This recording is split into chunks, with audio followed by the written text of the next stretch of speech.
Êtes-vous pleinement heureux? Dans le cadre de la chronique d'aujourd'hui, je vous partage 20 choses que vous auriez avantage à abandonner pour être encore plus heureux. Alors, je me présente, mon nom est Stéphanie Milot, je suis conférencière et auteure et vous le savez, ma mission est de vous donner des outils pour améliorer votre vie. Alors, je suis tombée récemment sur un site extraordinaire qui s'appelle express.bi et l'article sur lequel je suis tombée, c'est l'article de Arnaud Lefebvre qui s'intitule « 20 choses que vous devez absolument abandonner pour être pleinement heureux ». Donc, dans le cadre de la chronique d'aujourd'hui, je vais commencer avec les 10 premières choses à abandonner. Première chose, l'approbation des autres. Vous savez, j'ai pris l'habitude de dire en conférence, on ne peut pas faire l'unanimité et de constamment chercher l'approbation des autres. Évidemment, ça peut nous rendre malheureux. Soyez fiers de vous. Agissez selon ce qui est important pour vous, selon vos convictions, selon vos valeurs et abandonnez l'idée que tout le monde peut être d'accord avec ce que vous faites, avec ce que vous êtes, avec votre façon de voir la vie. Donc, première chose à abandonner, l'approbation des autres. Deuxième chose, la colère et le ressentiment. Vous savez, lorsqu'on est dans ce type d'émotion, évidemment, on n'est pas dans le moment présent, on est mal parce qu'évidemment, lorsqu'on se sent en colère, on a souvent l'impression qu'on n'a pas le contrôle sur la situation. Et je dis souvent la même chose, apprenons à choisir nos batailles. Choisir nos batailles, ça veut dire se poser des questions comme est-ce que c'est avantageux pour moi de continuer à ressasser cette idée de colère par rapport à la situation ou par rapport à la personne qui est l'objet de ma colère? Est-ce que je me fais du bien?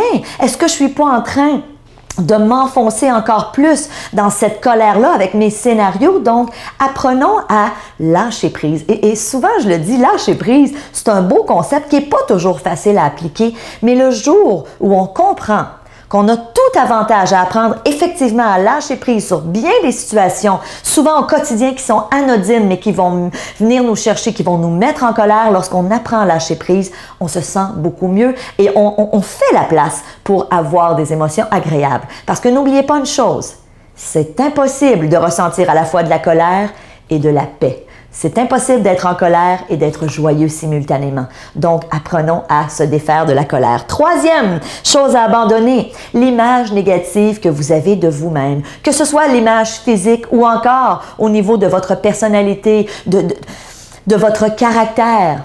Apprenez à vous accepter tel que vous êtes. Et s'il y a des choses que vous pensez pouvoir améliorer, faites-le, bien sûr. Je ne suis pas en train de dire de ne pas travailler sur soi-même, mais apprenez à vous accepter, apprenez à choisir ce sur quoi vous désirez travailler. Et en attendant, pendant que vous êtes dans ce cheminement de changer peut-être certaines choses de votre personnalité, des gens vont dire, moi, je veux justement apprendre à gérer ma colère ou j'aimerais transformer mon apparence physique, j'aimerais perdre un peu de poids. Mais toute cette route vers ces changements-là doivent aussi être agréables. Et en attendant, vous devez aussi apprendre à aimer cette image de vous-même. Apprendre à s'aimer.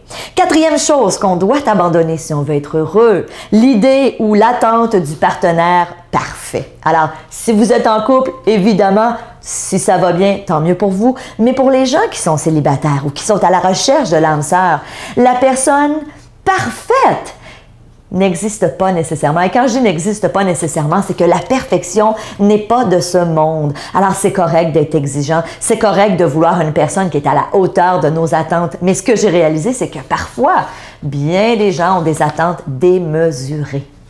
Autre point, autre chose qu'on doit améliorer. Alors, le cinquième élément, la vie parfaite. Donc, un peu comme de chercher le partenaire parfait. La vie parfaite. Qu'est-ce que c'est une vie parfaite? Alors, on a chacun et chacune une définition propre à nous de ce qu'est une vie parfaite, mais il y aura toujours des situations peut-être un petit peu plus difficiles, un peu plus houleuses. Moi, j'appelle ça des défis. Et apprenez à composer avec ces défis. Apprenez à transformer les défis en opportunités. Alors, la vie parfaite, le bonheur ultime à tous les jours à 100%, c'est pratiquement impossible. Et dites-vous une chose, moi, j'ai pris l'habitude de me dire, lorsque j'ai une moins bonne journée, je me dis toujours, hier, c'était extraordinaire et demain, ça le sera aussi. Donc, j'apprends à effectivement apprécier ce que j'ai dans ma vie, mais j'apprends aussi à réaliser que la vie parfaite, elle n'existe pas nécessairement. 6e chose que vous devez abandonner pour être heureux, l'idée que de devenir riche va vous rendre complètement heureux.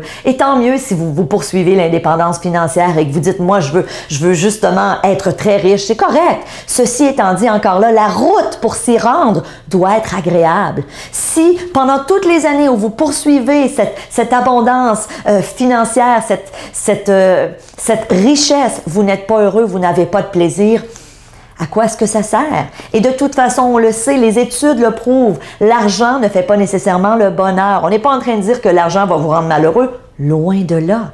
Mais que de croire que lorsque vous serez riche ou lorsque vous aurez atteint l'abondance financière, vous allez être plus heureux, c'est tout à fait illusoire. 7e chose à abandonner pour être encore plus heureux, l'idée que la chance va venir frapper à votre porte. Moi, je le dis souvent, et il y a eu des études d'ailleurs qui ont prouvé ça. Le facteur chance, c'est quelque chose qui n'existe pas réellement. Ça existe dans le sens où des fois on est à la bonne place au bon moment, des fois il y a une question de timing, mais moi je préfère penser qu'on fait notre chance. On fait notre chance, on décide de saisir des opportunités. Donc, arrêtez de penser, parce que le fait de croire que la chance va venir frapper à votre porte fait en sorte que vous n'avez aucun contrôle. Vous êtes dans l'attente. Provoquez votre chance.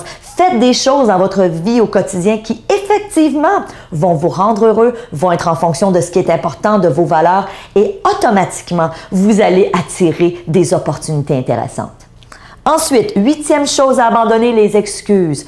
Arrêtez de vous donner des excuses. Vous avez certains buts, certains rêves, certains objectifs et vous n'y parvenez pas. Cessez de trouver des excuses. J'ai pas le temps, j'y arriverai pas, je suis pas assez scolarisé. Cessez ça. Regardez les gens qui ont réussi ce que vous voulez réussir et dites-vous une chose, ces gens-là ont choisi de ne pas se donner d'excuses et ont décidé de poursuivre leur but, leur rêve, coûte que coûte. Ensuite, 9e chose à abandonner, et peut-être que c'est votre cas, peut-être que non, pensez continuellement à son ex. Vous savez, Arnaud Lefebvre le dit bien, il dit, si c'est votre ex, il y a une raison pour ça. Alors, et moi, ce que ça me fait penser, c'est non seulement de penser à notre ex, mais de continuellement ressasser le passé. Il y a des gens qui, effectivement, ont cette nostalgie du passé. Il y a des gens qui vont se dire, mon Dieu, que c'était donc le bon temps, il y a 5 ans, il y a 10 ans.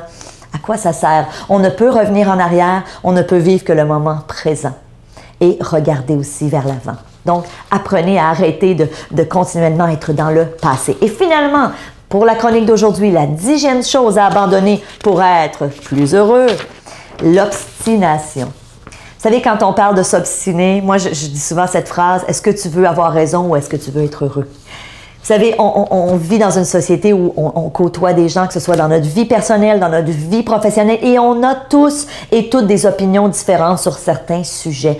À quoi bon s'obstiner? Moi, je préfère dire, je fais preuve d'ouverture d'esprit. Quand quelqu'un est en désaccord avec ma façon de voir la vie, ou que je suis en désaccord avec sa façon de voir les choses, souvent je vais lui dire, explique-moi pourquoi est-ce que tu penses comme ça. Ça m'intéresse de comprendre d'où ça vient, cette croyance-là, cette idée-là. Et ça fait en sorte qu'on ne vit plus d'obstination dans nos vies. Alors, vous voulez être plus heureux? Voilà 10 choses à abandonner. Dans le cadre de la prochaine chronique, donc la semaine prochaine, mercredi prochain, je vais vous partager les 10 autres choses à abandonner, donc soyez là. En terminant, vous le savez, il reste environ une semaine pour ma promotion estivale. Vous avez envie de vous nourrir, vous avez envie de continuer à grandir, vous voulez vous améliorer comme être humain. Alors, on a une promotion en ce moment qui est à 50% de rabais, donc on vous offre mon livre « Le succès, ça s'apprend » ainsi que le coffret DVD « Prenez le contrôle de votre vie ». Donc, c'est plus de 5 heures de formation sur vidéo que vous allez pouvoir écouter chez vous, dans lequel je vous partage 22 stratégies pour drastiquement améliorer votre vie, des choses à implanter dans votre quotidien, des stratégies pratico-pratiques. Alors, si ça vous interpelle, je vous invite à prendre toute l'information au bas de cette vidéo pour profiter de l'offre. Il vous reste environ une semaine. En attendant, je vous dis merci. C'est mercredi, profitez de cette belle journée, c'est l'été. La vie est belle. Je vous embrasse et je vous dis à samedi. Salut!